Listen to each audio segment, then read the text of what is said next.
চলতে ফিরতে মাত্র একটা শব্দের আমল আপনারা করবেন, আল্লাহ পাক আপনার সম্পদের কোনো অভাব রাখবে না। আল্লাহ পাক আপনাকে বিপদের মধ্যে রাখবেন না, বালা মুসিবতের মধ্যে রাখবে না। অনেকেই বিপদ আপদ, বালা মুসিবত, অসুস্থতার মধ্যে পড়ে যান, বিভিন্ন টেনশন, দুশ্চিন্তা, ডিপ্রেশনের মধ্যে পড়ে যান।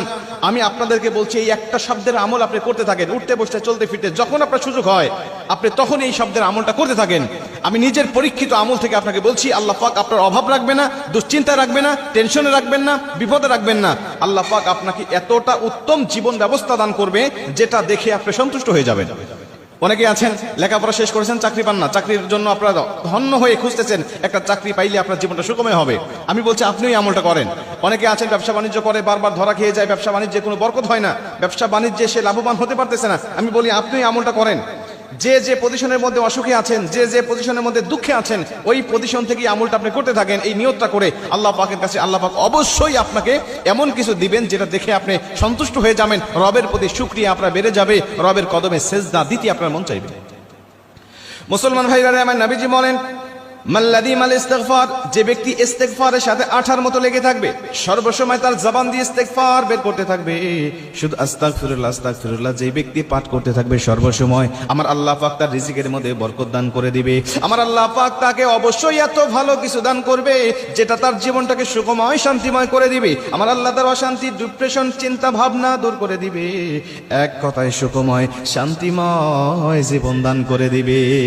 সুখময় শান্তিময় আল্লাহ পাক আপনাকে জীবন দান করে দিবে যদি আপনি ইস্তিগফারের আমল করতে পারেন। সর্বসময় আস্তাগফিরুল্লাহ আস্তাগফিরুল্লাহ আস্তাগফিরুল্লাহ আস্তাগফিরুল্লাহ রাব্বি মিন কুল্লি যামবি ওয়া আতুবু ইলাইহি লা হাওলা ওয়া লা কুওয়াতা ইল্লা বিল্লাহিল আলিয়্যিল আযীম। পুরাটা যদি আপনি নাও পড়তে পারেন, শুধু আস্তাগফিরুল্লাহ পড়তে পারলেও আপনার অনেক ফজিলত হবে। নবীজি বলছেন কমপক্ষে 5টা ফজিলত আস্তাগফিরুল্লাহ, শুধু ইস্তিগফার আস্তাগফিরুল্লাহ আস্তাগফিরুল্লাহ পড়ার কারণে তার আল্লাহ পাক সঙ্গে সঙ্গে দান করে দেয়। 1 নম্বরে তাকে আল্লাহ পাক রিজিকের অভাব দূর করে দেয়। 2 নম্বরে আল্লাহ পাক তাকে মুস্তাজাবুদ দাওয়া বানিয়ে দেয়।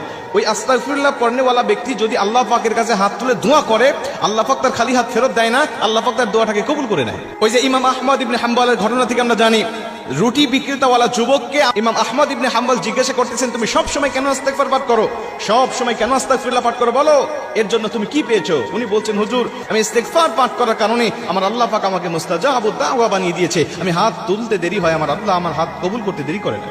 সকালবেলায় আমার বাসার সামনে ভিড় জমে যায়, সকালে আমার কাছ থেকে দোয়া নেওয়ার জন্য সবাই আমার কাছে আসে, বলতে থাকে একটু দোয়া করো আমার জন্য, আমার ওই অমুক বিষয়ের জন্য একটু দোয়া করো। আমি তাদের জন্য দোয়া করি আর আমার আল্লাহ পাক আমার দোয়াটাকে কবুল করে নেয়। মুসলমান ভাইরা আমার, আহমদ ইবনে হাম্বল জিজ্ঞাসা করলেন, বাবা তুমি বলো এমন কোন দোয়া আছে কিনা যে দোয়াটা এখনো পর্যন্ত তোমার কবুল হয় নাই? আহমদ ইবনে হাম্বলের কথায় যুবকটি ডাক দেয়া বলে, হুজুর আমি একটা দোয়া করি